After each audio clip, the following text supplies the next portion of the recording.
Hi, I'm Laurie Dobson. Today is November 15th, and I am on the island of Great Cranberry. This video is following up another video that I'd recently done, talking about where I stand, and I'm addressing the COVID crisis and what I've done to show my concerns publicly about some of the protocols and mandates that are rolling out now. So I have been pretty outspoken here on the island, and have gotten a certain amount of blowback from that. There was a situation where I'm an EMT, and there was a situation where I spoke against masks, concerned that that they were being applied. The rule to wear them wasn't taking into account people's particular needs and situations. For example, if they're young, if they're old, if they had breathing problems, if they had claustrophobia. I know a fellow EMT who has claustrophobia around wearing them and cannot breathe well inside them. And I've heard other people have had breathing problems with them on. Somebody got pleurisy. There's been some concern about people's dental health wearing them and raising the temperature of your body, etc. There's also concern that it prevents communication, difficulties for people hearing, difficulties understanding, difficulties in people communicating, problems for children, trying to learn to read people's faces, etc. And those are sort of benign things, but the deeper concerns that I've also heard that I share are that it is basically a muzzling of people. It's putting them into a role where they're unable to gather together, to be heard, to be seen, to express facial communication. Mouths are powerful instruments. They communicate. They have our teeth. They have our power as a person. It's a fundamental thing to be able to have your face for yourself. Being deprived of it, being told what you have to do and what you have to wear there on the face. It's a first, and this is a worldwide thing that's rolling out. What's behind it? What could it lead to? Is this truly just to contain a virus, or is it meant to contain us, period? To make us feel that while we are subservient to wearing this mask, that we have to subsume all of our other protests, mute ourselves, muffle ourselves, and let someone else be the master of what we do and what we say. These are real concerns for humans, and I've never seen anything on this scope. It's breathtaking how fast it's happened. So those are some of my concerns about masks. I've expressed my concerns in a video, Why I Refuse the Mask, which was a very strong title, but I explained what my rationale was at the time. I also did another one, Breaking Free from Mask Bondage, because I think that there's a certain implied enforcement that whatever is done for the sake of controlling the virus, so-called controlling, that whatever it is that we're told to do, we'll do it. Whether a mask effectively prevents the virus, whether it does other things that don't benefit us, whether it creates illnesses of despair and confusion and distress, along with the other things that are happening right now with the lockdowns and the economic loss, the devastating loss of our jobs, our livelihoods, our ability to provide, our ability to survive. It's all coming together. There's now open talk about something called a Great Reset, and I've heard about it now, openly spoken about, described, but but Prince Charles talking about how worldwide change needs to happen. Mostly from people that, already very comfortable and are talking about it as a theoretical thing, that have somehow the idea that they won't be impacted by that. So I was told by a person who subscribed or commented on my last video about critical pedagogy, and said that's what I was doing. I was giving people the ideas and understandings that I have that don't comport with what's being told to us, and to just speak from my experience, my truth about it, and that it's a necessary thing for people to do, not just for one person individually, but for many people to come forward. We have means to do that now easily. Even though we're in our homes, we have the ability to go on a YouTube and to just post what we feel and to put it on Facebook or other social media. Instagram Live, I think, is another method, but there are ways for us to get our views out there, even if they're written, if they're not videos. But however we manage to communicate, we don't have to assume that we're impaired just because of this mandate, this politically correct abomination of new behaviors we're forced to accept. Where we go into stores and there are masks there, that's the new thing you're required to buy and give as gifts, and they're so pretty, and they're like a new kind of clothing, and they can announce things on them, and they can make you feel virtuous just by the messages on them, the way it looks, the sensibilities that it communicates. Those are not, it's lipstick on a pig. It's dressing something up that is an abomination, that is, in my view, destructive, because it's normalizing something that it's a horrific thing if you really take it to extremes and understand how it's going now, with people putting plastic ribs underneath them to help them breathe, to help them so they don't get acne, ribs such as the ones like on Hannibal Lecter's leather mask. You can take it to, you can see where masks have been used for actual bondage. They're frightening. Can they be used like handcuffs, masks, muzzles? Muzzles are used on dogs. We do that. We do that to prevent them from biting or from having any reactions, so we control them. And if people are going to be treated like animals needing muzzling, then it's another order of concern, even beyond the idea that they're preventing droplets or some other ideas that the idea that they prevent viruses, and that is pseudoscience, because people that EMTs are told 62% for an N95 under the best circumstances, good for a day or two, not if they get moist, not if they get wet. These masks that people wear, especially in the stores where you see the store clerks now, just, it's under the nose. There is no reason for this except the idea that people are trying to go along with something they don't follow or believe. The danger of that is that we're all corralling ourselves into this cage of COVID complacency, and that's what's wanted from us. That's really what's wanted, because it's not about the mask, it's not about the lockdowns, it's not about the social distancing, it's not about the testing, it's not really about the vaccines, it's not about the loss of jobs.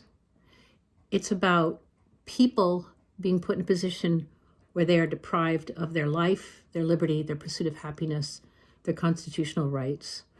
Once you have our country to where it can no longer protect itself, it will be treated just like any other country. We are defended by our systems of justice. When they're gone, we have no country left. We're the greatest country in the world, maybe. Some people have claimed, but so many people see that we are on a downward spiral going fast. And if we don't see the signs, we don't speak up now at the signs of this, the apparent ways that it's being forced upon us, I think that we will lose the ability to break the system, to change things, to stop things until the point where it will have gone so far that it won't matter anymore what we think, what we say, because we've allowed it to be put into practice. And that's kind of a bleak picture, but it's one I don't think I'm alone in having. I have seen this happen on the local level. I spoke out against masks in a video, and I was suspended.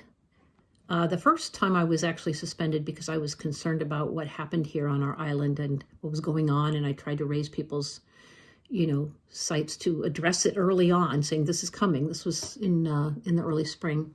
I got suspended from my EMT force. I'm a full status EMT, and I'm the only one on this island that is a 24/7 full-time EMT. The other person goes off island full-time and is also part of another service. So without me here, the only EMT service that we have it's dependent on another island next door, where the service is located to come over by boat here and then pick the person up on the dock and take them to the other dock on the mainland.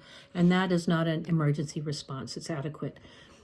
The best thing is to have somebody like me that's, on a 1 mile by 2 mile island, able to respond in an emergency capacity.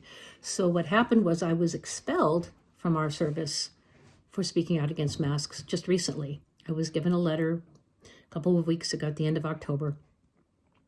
And because I supposedly broke a media policy, which was put in place after I spoke the first time, and told that there are all kinds of strange things that you're not allowed to do or say or speak. It really was crafted to be somewhat subjective in how it is applied. And it was applied to me basically because I have shown that I will speak out of my concerns for how the service is used now. It's now being told to us that the director of our service has, who has enormous powers already, has gotten a huge salary, nearly $60,000 when you consider the benefits that she's got, much more than anybody else on these islands. Maybe one other person on the town boards. But with this power and with the ability to call for anything she wants in this current budget, a car on the other island, a boat, a lobster boat to get here to train on, supposedly, a fire truck last year. Many things that come up are initiated by her, and the town just says whatever falls to whatever she wants. Her other people that she has identified on the board and appointed are her friends and follow what she wants. And she's calling for some large amounts of money for them to be able to help her move things here and move things there. It's become it's kind of ludicrous that she has this level of power. But in addition to that, in addition to basically running the select board, who give her everything she asks for, who raise no objections, no concerns, she's been given the power to bring out testing materials and has identified herself as being one of the people who will be giving the vaccines that she assumes she will be bringing out, and a couple of doses of those and coming out to the islands with those, and the requirement to get those at a very cold temperature. But she's already identified herself as the one person out here who's going to be doing the testing, with the nose issue, and we'll be able to decide who gets them when. There's so much hierarchy of power that's now lining up around the COVID response, and how she has been empowered by the EMT service, who must be having a plan for this. The DOT is concerned in making sure that they're allowed to have their employees, the employees getting it. It's a big panic towards prioritization and who will and who will not be on the inside of that power structure. I think this is designed to just create chaos, more destabilization, fear. Will this tie into punitive measures by the town if people don't get it? She could certainly write the script on that at this point. And what about leave to leave the island, leave to leave the state, leave to, forget leaving to Canada. We can't get there. We're 3 hours away. That's gone. What's happening to our country? What's going on? Head in the sand isn't sufficient right now. We have to say what this is. This is a takeover of our country, and it's happening from the national level, and it's being applied to the local level. And people that are quick to grab this power, to want it for themselves, to accrue more power, are the bullies that are out there that want to advantage themselves, the opportunists. In the old days, this used to be called the Quislings or the Vichy government back in World War II. The people in the camps that would turn on their friends and brothers to advantage themselves. Those are the sorts of things that they can work through. And it's the kind of thing you don't want, if you want to be one of those people, you don't want people making any noise like me. So any EMTs that create a dissent, that create a response that's questioning, like a critical pedagogy, like an instruction, situation where people need to talk to each other, say, is this the right thing? Is this the right thing to do for our town?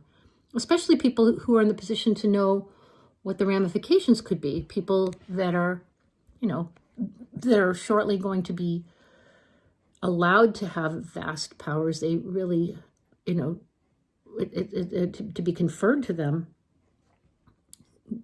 Is that the kind of a thing that's healthy for towns? When we can barely manage to pay for emergency people as it is. It's a ridiculously underpaid profession. So we'll just bankrupt our towns getting this rolled out. And then what happens with the next virus and the next virus? Because viruses are all around us. This one may not work. This vaccine may not work. It could be toxic. It looks like it has the potential to be very toxic. It hasn't been properly tested. The testing itself is, we're told that it's not reliable. It's more reliable on the negative than the positive. There's so many questions. We have to face this. We have to stop this. We have to look at this and say, I feel this way. I don't go with this. I can say something. I'm a human being. That's the only authority that I need to draw from. But the time is now to say it, because it's happening to us. And we must do something about it.